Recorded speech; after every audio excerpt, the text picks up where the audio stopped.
एक घर में शादी समारोह चल रहा था और उसे शादी समारोह में जो भी शादी की औपचारिकताएं होती हैं उसके साथ ही मंगल गीत गाए जा रहे थे। ढोलक पर एक से बढ़कर एक लोक गीत गाए जा रहे थे। कभी किसी महिला का नंबर आता था नाचे के लिए तो कभी किसी लड़की का नंबर आता था। इसी बीच में एक लगभग 12 साल की एक लड़की जब ढोलक की स्थाप पर डांस कर रही थी, नाच रही थी, तो उसकी नाचे को हर आदमी तक ताकी लगाए हुए दिखे रहा था। अब चाहे घराई पक्ष हो या बाराती पक्ष हो, बड़ी संख्या में लोग इसका नृत्य देख रहे थे। पतली सी लड़की, उसकी उम्र लगभग अभी 12 साल के आसपास रही होगी। कोई नहीं जानता था कि इस शादी समारोह में डाकू बहस बादल कर आए हैं। कोई बाराती बन के आया है तो कोई घरती बनकर आया है। इस डाकुओं में से एक डाकू इस छोटी सी बच्ची को पसंद कर लेते और वह नहीं जानते थे कि उसकी जिंदगी में ये डाकू ऐसा कल बनकर आएगा, ऐसे परेशानी बन के आएगा कि पूरी जिंदगी उसे लड़की को ऐसे ही दिक्कतों और परेशानियों से गुजरना पड़ेगा। हर मामले में वो अव्वल रहती थी और इसी अव्वल की वजह से ही उसके साथ जो आगे होने वाला था वाकई हैरान करने वाला था, परेशान करने वाला था। आदाब, नमस्कार, सत श्री अकाल। में उस्मान सैफी। आज की जो सच्ची घटना मैं आपको सुनाने जा रहा हूँ, ये सच्ची घटना है। उत्तर प्रदेश का जिला है औरैया और इसी का एक गांव लगता है पन्ना रोड पर, जमाली गांव। दरअसल बात कर रहा हूँ 15 नवंबर 2002 की। विद्यालय से 3 लड़कियां अपने घर की तरफ जब जा रहे हैं तो जाते हुए रास्ते में एक कर मिलती है। कर के शीशे होते हैं, कल अंदर कितने लोग बैठे हैं कोई नहीं जानता था। तभी कर उन लड़कियों के बराबर में आई है। कर रुकती है, रुकने के बाद उन तीनों लड़कियों का अपहरण कर लिया जाता है और इस कर के अंदर डाल दिया जाता है। तीनों लड़कियों में से 2 लड़कियों को बहुत बुरी तरह से मारा जाता है, पिटा जाता है और ये कहा जाता है कि शोर मचाने की कोशिश की तो यही तुम्हें गली मार दी जाएगी। सबके चेहरे ढके हुए थे। उन लड़कियों ने पूछा कि तुम लोग कौन हो, तभी वो कहते हैं कि हम डाकू हैं और हमने तुम्हारा अपहरण कर लिया है। गाड़ी ऐसे ही चलती रहती है। लड़की डर जाती है, सहन जाती है, वो विरोध करने की स्थिति में नहीं थी। कक्षा 9 में पढ़ने वाली तीनों लड़कियां चुपचाप वहां बैठी रहती है और गाड़ी चलती रहती है। कुछ दूर गाड़ी चलने के बाद अच्छा नहीं गाड़ी को रोक जाता है और 2 लड़कियां जिनको बहुत बुरी तरह से मारा जा रहा था, पिटा जा रहा था, उनमें से 2 लड़कियों को उतार दी जाता है और एक लड़की बचती है, उसको सीधा जंगल में लेके चला जाता है। बिहार के उन रास्तों पर जहां कटीली झाड़ियां थी, ऊंचे नीचे टाइल थे, उन लड़े उससे लड़की को जब ले जाते हैं, इससे पहले कि जंगल में प्रवेश ही करते कि अचानक पुलिस की रेड पर जाती है। पुलिस पीछे पीछे और जंगल में डाकू ए गया। ऐसे ही चला रहा और ये सिलसिला 1-2 दिन नहीं, लगातार 8 दिन तक वो लड़की कभी आगे कभी पीछे इस तरह से दौड़ती रहे। उसे समझ नहीं आ रहा था कि आखिरकार यहाँ चल क्या रहा है। ना तो 8 दिन तक उसने ठीक से खाना खाया नहीं, 8 दिन तक ठीक से सो सकी नहीं, 8 दिन तक किसी से बातचीत करने की स्थिति में थी, कंडीशन में थी। जब जब वह बहुत ज्यादा तक जय करती थी तो उसे बच्ची से मास्क कोई ना कोई अपने कंधे पर डालकर तब दौड़ा करते थे। लेकिन 8 दिन के बाद तब पुलिस का जोर थोड़ा कम हुआ, तब जाकर कहानी डकैतों में शांति हुई और ये लड़की अभी तक ये समझ नहीं कर रही थी कि इसके साथ हुआ क्या है। तभी 9 दिन उसको समझ में आता है कि उसका अपहरण कर लिया गया है। अपहरण क्यों किया है? बस वही भैया भैया का के रोते रोते उसने सभी से गुहार लगे ताकि हमें जान दो, हमारे माँ बाप बहुत परेशान हो जाएंगे। दरअसल ये लड़की जमालपुर गांव की थी। इसके पिता का नाम विद्याराम। 5 बच्चे इसके पिता पर हुआ करते थे और वो नहीं जानते थे कि उनकी बेटी कहाँ है। तभी किसी ने खबर, अच्छी तुम्हारी बेटी का तो अपहरण कर लिया है, डाकू लेकर चले गए हैं। वो नजदीकी पुलिस स्टेशन में जाते हैं। वहां जाकर जब रिपोर्ट दर्ज करने के लिए पुलिस वालों के सामने बैठे थे तो पुलिस वालों ने कहा कि हम इसमें कुछ भी नहीं कर सकते, तुम जो अपनी बेटी को खुद लेकर जो आप पुलिस के सामने गिड़गिड़ाता रहा। लेकिन पुलिस पर इस बात का कोई भी असर नहीं हुआ। अब वो व्यक्ति अपने घर पहुंचता है तो घर पहुंचने से पहले ही उसके पास एक चिट्ठी आई है और चिट्ठी में साफ साफ लिखा था, अपनी बेटी की सलामती चाहते हो तो इस बेटी के बदले में आप 10 लाख रुपए का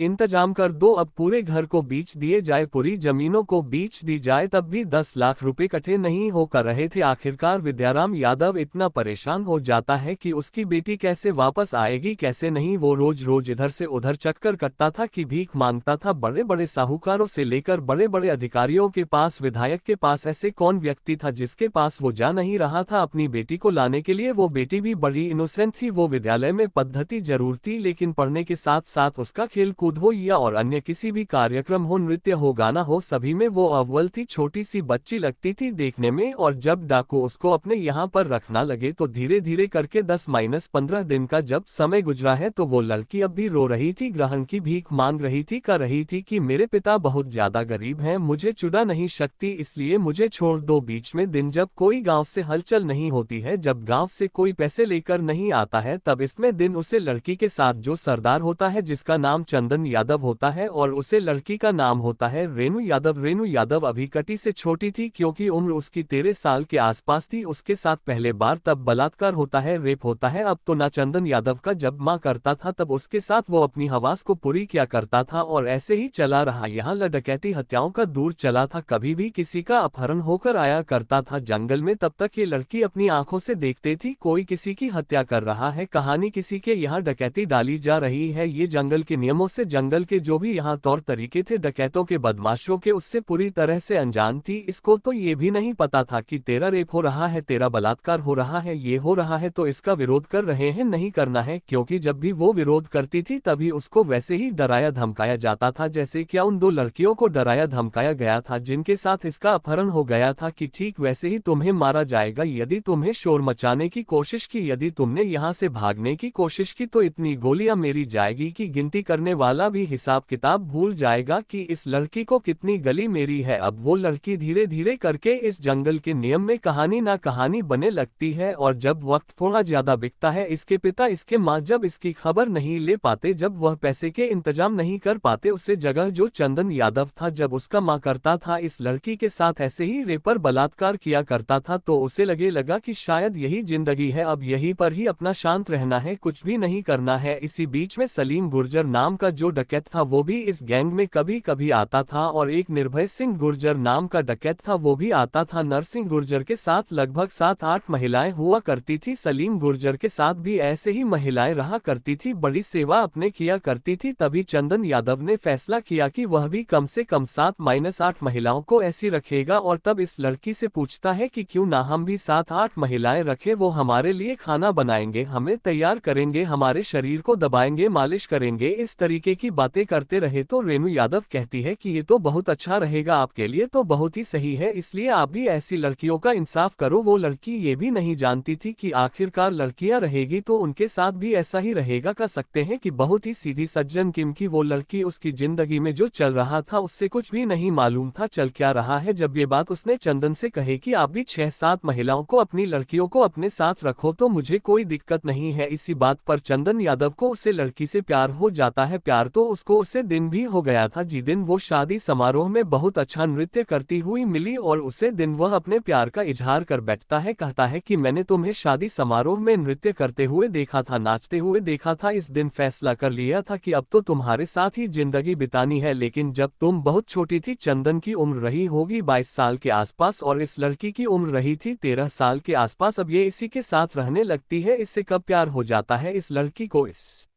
लड़के से ये भी नहीं जानती थी। इस डकैत से प्यार होने के बाद इसी बीच में ये लड़की गर्भवती हो जाती है। जब गर्भवती हो जाती है तो जंगल में 6 महीने तो रही, लेकिन इसी बीच में इसकी सुरक्षा को देखते हुए, इसके पेट में पाल रहे बच्चे को देखते हुए वह इसको राजस्थान भेज देता है। और राजस्थान भेजना की सिर्फ एक ही वजह थी कि एक सामान्य व्यक्ति बनकर ये हॉस्पिटल में जाकर अपना इलाज करावेगी, वहां जाके जब बच्चा हो जाएगा तब ये वापस आ जाएगी। लेकिन इसी बीच में इस लड़की का नाम बहुत तेजी के साथ उभरते लगता है। जब बहुत तेजी के साथ उभरते लगता है इस पर लड़का हत्या का, डकैती का कई सारे मुकदमे जब इस पे लगे लगता है तो बाहर की दुनिया में यह बड़ी डाकू बन जाती है। लेकिन वहां पर एक सीधी सज्जन लड़की होती है, ये जानते नहीं थी कि मैं एक बड़ी डकैत हूँ। इससे ये कहा जाता है कि जब भी कोई तुमसे पूछता है तो तुम्हें अपनी पहचान असली वाली बताने ही नहीं है, आपको अपनी नकली वाली पहचान बतानी है। वो अपनी गोद में एक खूबसूरत सी बेटी को लेकर आई है। तब वो लड़की 16 साल की हो चुकी थी। जब 16 साल की हो चुकी थी उसकी लंबाई भी लड़की की 5 फुट 8 इंच के आसपास हो चुकी थी, बेहद खूबसूरत, इतनी खूबसूरत कि जो भी उसको देखा था वही उसे लड़की को अपने की चाहत रखना था। कहता था कि मुझे ये लड़की चाहिए, अब चाहे वो सलीम गुर्जर हो, निर्भय सिंह गुर्जर हो या फिर अन्य रामवीर सिंह गुर्जर, जो भी देखा था उसे लड़की पर अपना दिल दे बैठा था। अभी कोशिश करता था कि इसके साथ वो जिंदगी बीते, लेकिन चंदन यादव ने कसम खाए थे कि इस लड़की को किसी ने भी अगर चुने की कोशिश की या किसी ने भी इसको देखने की कोशिश की, या तो उसकी आंखें निकाल ली जाएगी या फिर गोलियां से उसका शरीर को छलनी कर दिया जाएगा। वो नहीं जानता था कि उसके दोस्त के रूप में एक दुश्मन भी है जो उसके बहुत करीब राहत है। और एक दिन ऐसा होता है कि ये लड़की अपनी जो बेटी पैदा हुई थी उसको लेकर सीधा जंगल में आई है और जंगल में आने के बाद चंदन यादव के गोद में इस बच्ची को रखती, कहती है कि ये बच्ची तुम्हारी है। तभी चंदन यादव खुश होता है, कहता है कि मैंने बहुत पाप किया है, शायद इस लड़की की वजह से ही मेरी जिंदगी अभी तक बच्ची हुई थी, शायद इसी की वजह से, और मैं नहीं नहीं जानता था कि तुम इतनी कम उम्र में माँ बन जाओगे। अभी तुम्हारी उम्र ही 16 साल की है, तुम माँ बन गई हो और हम आप बन गए, जबकि उन्होंने शादी नहीं की थी। बिना शादी के ये आपस में एक दूसरे के साथ जो संबंध बनाया करते थे, इससे ये लड़की पैदा हो जाती है। सब कुछ इनकी जिंदगी में ठीक चल रहा था और 3 जनवरी 2005 की यह बात है। यहाँ पर इनके गैंग में एक रामवीर सिंह नाम का गुर्जर नाम का एक डकैत हुआ करता था। वो डकैत भी उसे दिन इनके साथ में था, ग्रहण में था, और उसे दिन इनके चंदन यादव के ग्रहण में लगभग 40 से 45 लोग थे, तो उसकी ग्रहण में लगभग 25 लोग के आसपास थे, जिनकी 25 डकैतों का गैंग एक तरफ था, 40-45 का गैंग एक तरफ था। दिन का समय चल रहा था और दिन के समय में ये चंदन यादव और दूसरा रामवीर सिंह गुर्जर आपस में बातचीत कर रहे थे और बातचीत के दौरान ही कब एक दूसरे में गोलियां चलने लगती हैं, किसी को नहीं पता था, क्योंकि उसके पास उसे दौरान ना तो कोई सभी डकैत था, कोई नहीं था। ये दोनों ही बात कर रहे थे, तभी रामवीर सिंह गुर्जर भागकर आता है और अपने साथियों से कहता है कि जितने भी ये इसके लोग हैं, इनके हथियार छीन लो और हथियार छीन के बाद इकट्ठा कर लो। 40-45 जो उसके चंदन के गैंग के सदस्य थे, सभी हथियार लिए जाते हैं और हथियार लेने के बाद उनसे कहा जाता है कि जो भी जिंदा रहना चाहता है वो यहाँ से भाग जो, और मरना चाहता है तो वो यही रुक जो। अब यहाँ पर ज्यादातर जो लोग गैंग के सदस्य थे यहाँ से भाग जाते हैं। इसी बीच में ये जो रामवीर सिंह गुर्जर होता है वो रेणु यादव को अपने पास बुलेट है और उससे कहता है कि रानू यादव, तुम्हें परेशान होने की जरूर नहीं है, पुलिस ने हमला बोल दिया है और जो चंदन यादव है वह यहाँ नहीं है, तुम्हारा मलिक वह थोड़ा दूर है, ए जाएगा, तुम्हें परेशान होने की जरूर नहीं है। रात तो कट जाती है, लेकिन कर जनवरी जब आता है तो कर जनवरी को एक लड़का गाँव से दौड़ता हुआ आता है। वो लड़का दरअसल रेणु यादव को अपनी बहन बुलेट था, उससे हमेशा राखी बनवाया करता था और वह लाकर सबसे पहले अखबार की कृतियां दिखता है। कहता है, रेणु यादव, क्या तुम पता है कि कल चंदन यादव की हत्या कर दी है। जब ये हत्या की बात उसका फोटो अखबार में देखते हैं उसके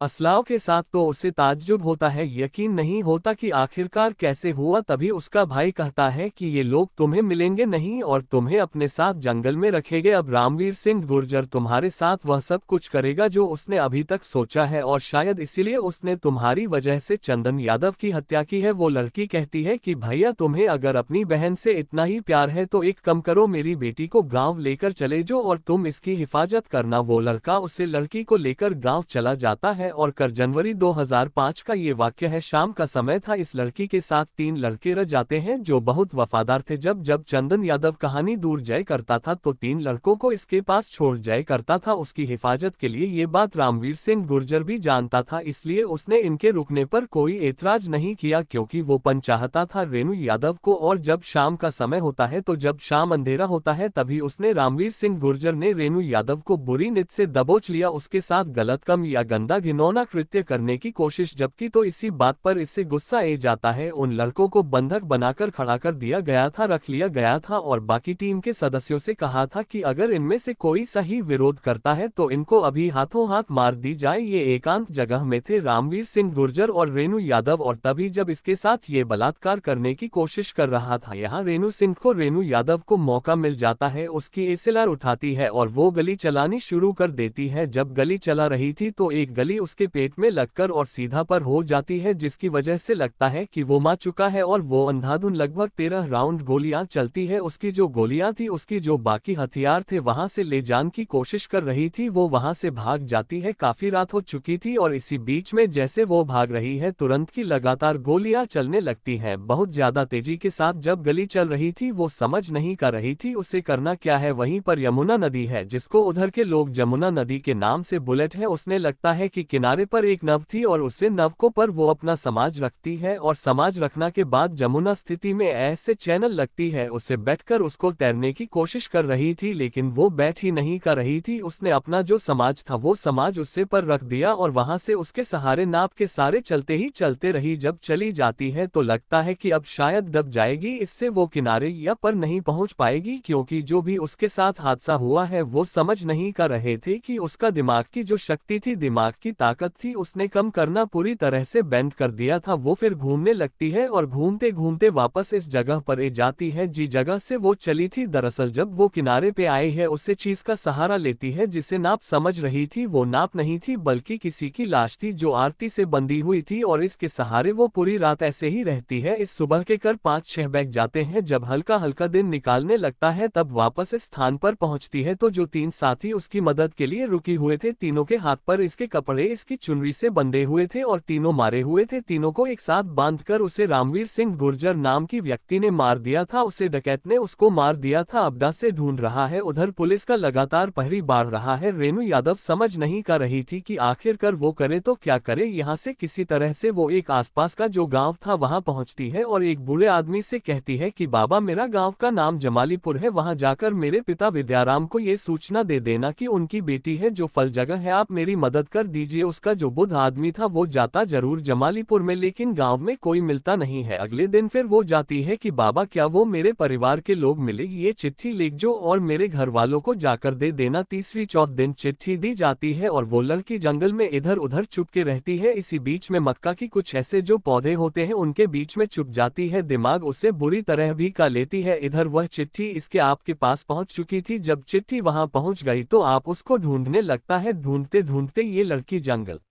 में ही लगभग 7 दिन तक कभी चैन सांग था। जो कच्ची खाया करती थी मूली खाना शुरू कर दिया। ये जंगल में कुछ ऐसी चीज मिली जिससे इसका पेट भर सकता था। जैसा भी गंदा गंदा खाना पीना मिला वो 7 दिन तक किसी तरह से जीवित रहने की कोशिश कर रही थी। तभी 8वें दिन या 9वें दिन एसएससी जो उसके पिता के साथ विद्याराम उसकी माँ के साथ इटावा के एसपी होते हैं वो जंगल में पहुंच जाते हैं और पहुंचने के बाद इस लड़की को अपने साथ ले चले जाते हैं और सुरेंद्र करवा देते हैं। 16 साल की लड़की थी जब ये एसपी के बेंगल पर थी। वहां मीडिया ने उसको पूरी तरह से घर लिया। भारी पुलिस बल वहां पर मौके पर मौजूद था और जो पत्रकारों ने सवाल करने शुरू किया कि रेणु यादव जी आप बताएं आपने 13 हत्याएं कैसे की, बाकी अपनी लगभग आपके ऊपर 42 मुकदमे हैं, कैसे अपने डकैती अपहरण जैसी वारदातों को अंजाम दिया है। तू लड़की का रही थी कि यह सब क्या है, कुछ समझ नहीं कर रही थी। 5 फुट 8 इंच की लंबाई, देखने में बेहद खूबसूरत, ऐसा लग रहा था जैसे बॉलीवुड की कोई फिल्म की हीरोइन किसी शूटिंग के लिए आई हुई है। इतने सारे लोग उसको देखने लिए आए हैं। वह इतनी खूबसूरत थी कि रामवीर सिंह गुर्जर भी उसको अपनाना चाहता था, बाकी डकैत भी उसको अपनाना चाहते थे और यही से दलजीत सिंह चौधरी जो एसपी इटावा होते हैं उन्होंने उसे लड़की को गिरफ्तार किया। गिरफ्तार करने के बाद जय भेज दिया। जय तो रहती है 7 महीने 7 साल 3 महीने और 15 दिन के आसपास जय रहती है और जय में ही जब वो रहती थी तो वहाँ की जिंदगी उसको ज्यादा अच्छी लगी। वक्त पे खाना मिलन होता था, वक्त पर उसे दूध मिलता था क्योंकि बचपन से ही से दूध पीने की आदत थी। घर में उसके 8-10 पशु पलते थे। 19 से उसके परिवार का गुजर बसरा होता था। लेकिन जंगल की जो जिंदगी थी वो ज्यादा परेशान वाली थी। उसे जय की जिंदगी अच्छी लगती है। यहीं पे उसका माँ लगता है। कभी कभी उसके पिताजी कभी बर उसकी माँ उससे मिलने आए करते थे। लेकिन एक लड़का था रणवीर सिंह नाम यादव, रणवीर सिंह यादव नाम का एक लड़का जो उसकी जमानत के लिए लगातार को खुशी से कर रहा था। और एक दिन ऐसा भी आता है कि उसे जमानत नहीं बल्कि सन 2012 में पूरी तरह दिया जाता है। जब वह जय के अंदर थी तब इस रणवीर सिंह यादव ने उसको एक पत्र दिया। उसे पे कुछ सिग्नेचर का रहा है और सिग्नेचर कुछ इस तरह से थे। उसने अपने गांव में उसे इलेक्शन में खड़ा कर दिया था और वो जय में रहते हुए प्रधान बन जाती है। जब प्रधानमंत्री है सन 2012 आता है और अदालत में वो जितने भी आरोपी से 42 मुकदमे के लगे हुए थे वो साबित नहीं हो पाते। इसलिए अदालत ना पुलिस को केवल डांटती है बल्कि कहती है कि आइंदा इस तरह की बात मत करना, इससे अदालत का समय बर्बाद ना हो और इसको बाय इज्जत बरी कर दिया जाता है। जब ये जय से निकलते हैं तो इसको पता चला है कि जो लड़का मदद कर रहा था वो कोई और नहीं बल्कि चंदन यादव का सागा छोटा भाई होता है और इस लड़की को उसे लड़के से प्यार हो जाता है और वो लड़का भी इससे प्यार करने लगता है और तभी ये दोनों मिलकर शादी कर लेते हैं। शादी करने के बाद ये अपनी जिंदगी को जीने की कोशिश कर रहे थे। तभी लखनऊ से एक पत्रकार का फोन आता है कि क्या आप अखिलेश भैया से मुलाकात करना चाहोगी, क्या आप अखिलेश भैया से मिलेगी। तब रेणु यादव सीधा लखनऊ पहुंचने हैं मुख्यमंत्री अखिलेश यादव से। जो मुलाकात करती हैं तो पूरी कहानी वो उन्हें अखिलेश यादव को सुनती है। अखिलेश यादव कहानी सुनते ही वह उन्हें 2 सुरक्षा गार्डन की व्यवस्था करते हैं और कहते हैं कि अब तुम्हारे चिंता करने की कोई जरूर नहीं है, सरकार तुम्हारा हर संभव मदद करेगी। 5 साल तक लगातार सुरक्षा रहती है। जो भी मदद हो सकती थी वो अपनी तरफ से मदद भी करते थे अखिलेश यादव रेणु यादव की। साथ ही सन 2017 आता है। 2017 आने के बाद डिम्पल यादव और रानू यादव लगभग 1.5 महीने तक उसे इलाके में आसपास के जितने भी इलाके थे उसे इलाके में जाके वो इनके साथ प्रचार प्रसार कर रही थी। और इसी बीच में रेणु यादव की डिम्पल यादव से अच्छी दोस्ती हो जाते हैं और दोस्ती होने के बाद यही से बहुत सारी जरूर का ख्याल भी रखा जा रहा था। लेकिन आगे सरकार बनती नहीं है, सरकार भारतीय जनता पार्टी की बनती है, योगी आदित्यनाथ बन जाते हैं मुख्यमंत्री। और जो इसने सपना देखा था शायद इसको कोई बड़ी जिम्मेदारी मिलने वाली थी रेणु यादव को, लेकिन वो जिम्मेदारी तो नहीं मिल पी। लेकिन जब जैसे जैसे वक्त आगे बढ़ता है तो इसको भी बच्चे पैदा होते हैं और एक आज ये लड़की एक सामान्य जिंदगी